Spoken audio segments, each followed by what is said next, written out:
இல்லை, நீங்கள் கேட்கறதுக்கு முன்னாடி முதல்ல சொல்கிறேன். முதல்ல இவர் நடிகர்களை வந்து அவமானப்படுத்துகிறார். கூத்தாடின்ற ஒரு வார்த்தையை அவர் பயன்படுத்துகிறார். இதுக்கு முன்னாடி ஆளூர் ஷானவாசம் அப்படி தான் கேட்டால் சட்டசபையில் வந்து கூத்தாடின்னு சொல்லிட்டு ஒரு வார்த்தையை வந்து விஜயை வந்து மையப்படுத்தி பேசுகிறார். அது வந்து எந்த நிகழ்வுன்னு கேட்டால் உங்களுக்கு தெரியும், அந்த புத்தக வெளியீட்டு விழா இருக்கு இல்லையா, அம்பேத்கர் புத்தக வெளியீடு. அப்போ அந்த டைமில் வந்து கேட்டால் ஆளூர் ஷானவாசன் கேட்டால் வந்து ஒரு டிவி டிபேட்லேயே வந்து கேட்டால் கூத்தாடின்னு சொல்லி வந்து பேசுகிறாரு. அந்த டிவி டிபேட்லேயே வந்து கேட்டால் அந்த வார்த்தையை அனுமதிச்சாங்க. அது சம்மந்தமாக எதிர்ப்பு தெரிவிக்கவே இல்லை. ஏன் இந்த வார்த்தையை கூத்தாடின்ற வார்த்தையை நீங்கள் பயன்படுத்துறீங்கன்னு சொல்லிட்டு கேட்கவே இல்லை அங்கே நடத்தக்கூடிய அந்த நெறியாளர். அப்போது வந்து விஜய் அதோட தாவேக்க சார்பிலே ஒரு தம்பி இருக்கிறாரு. அவரும் வந்து அதை வந்து ரொம்ப சாஃப்டாக தான் ஹேண்டில் பண்ணார். நான் என்ன சொன்னேன், கூத்தாடின்ற வார்த்தையை நீங்கள் போட வேண்டிய அவசியம் என்ன, கட்டாயம் என்ன? முதல்ல அதை சொன்னேன். நடிகரில் நீங்கள் முதல்ல வந்து கூத்தாடின்னு சொல்லி நீங்கள் கேவலப்படுத்துகிற மாதிரி ஒரு வார்த்தையை போகிறீங்க. நீங்கள் நடிகர்னே சொல்லிட்டு போங்க. கூத்தாடின்ற வார்த்தை சரியான வார்த்தையாக தப்பான வார்த்தையானது வேறு. ஏன் அந்த வார்த்தையை சொல்கிறீங்க? கூத்தாடின்னு சொல்கிறது மூலமாக என்ன சொல்ல வரீங்க?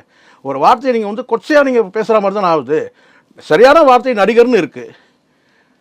இல்லை, அதாவது கலைஞர். அப்போது இந்த இடத்துல முதல்ல நீங்கள் வந்து நடிகரில் நீங்கள் கேவலப்படுத்துறீங்க. அதுக்கு பிறகு வந்து கேட்டால் அந்த நடிகர்கிட்ட வந்து ஒரு விருது வாங்குறவங்களை வந்து பெற்றோர்களை நீங்கள் வந்து கேவலப்படுத்துறீங்க. இப்போ நீங்கள் சொன்ன ஒரு கேள்வி கேட்டீங்க இல்லையா, இப்போ இதை ஏன் திமுக தரப்பில் வந்து கடந்து போகிறாங்க?